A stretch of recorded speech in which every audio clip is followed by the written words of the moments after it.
इंदुवारे व्रतं स्थित्वा निराहारो महेश्वर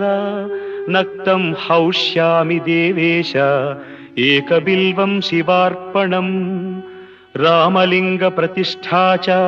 वैवाहिककृतं तथा तटाकादि च संतानम् एकबिल्वं शिवार्पणम् अखण्डबिल्वपत्रं च आयुतं शिवपूजनम् कृतं नाम सहस्रेण एकबिल्वं शिवार्पणम् उमया सह देवेश नन्दिवाहनमेव च भस्मलेपन सर्वाङ्गम् एकबिल्वं शिवार्पणम् सालग्रामेषु विप्राणां तटाकं दशकूपयो यज्ञकोटिसहस्रश्च एकबिल्वं शिवार्पणम्